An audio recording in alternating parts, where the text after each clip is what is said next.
CBS News on the Hour, sponsored by Liberty Mutual Insurance.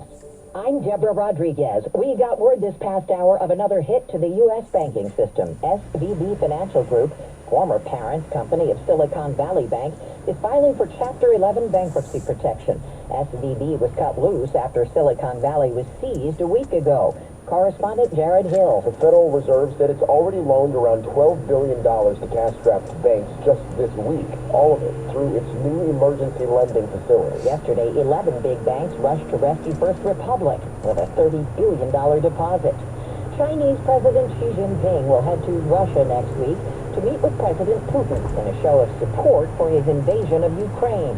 China expert Gordon Chang. But the fact they're doing this much earlier than expected tells me that there is a crisis, that the Chinese and the Russians plan to further strengthen their partnership, and we can expect more belligerence from the pair. More from correspondent Weijia Zhang. On the Takeout podcast, White House spokesman John Kirby told Major Garrett China should think twice before providing lethal weapons to Russia. We don't believe that it's in China's best interest to be on that side of the war in that way to help Mr. Putin slaughter innocent Ukrainians.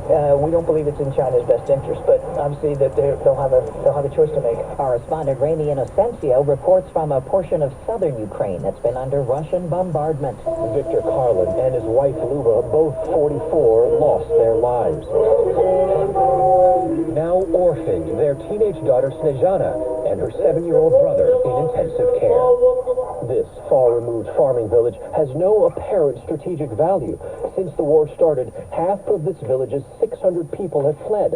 Their children spirited away, mostly elderly left behind. Now to Oregon, where EVs are proving a little too popular. Too many people are applying for the rebates, causing the Clean Vehicle Rebate Program to run out of money. The program has paid out more than $71 million since 2018 to help people buy or lease about 25,000 electric or plug-in hybrid vehicles costing less than $50,000. The state says about a fifth of the rebates, which can total up to $7,500, went to low and moderate income households. Christopher Cruz, CBS News. Don't call it Glendale, Arizona anymore.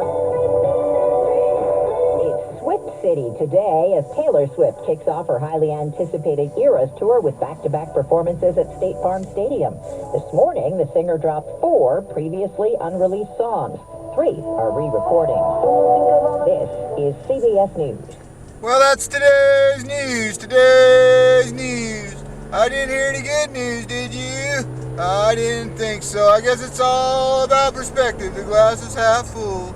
Well, as always, I'd like to thank you again for coming along with me on these Dash Cab News adventures. You know the drill.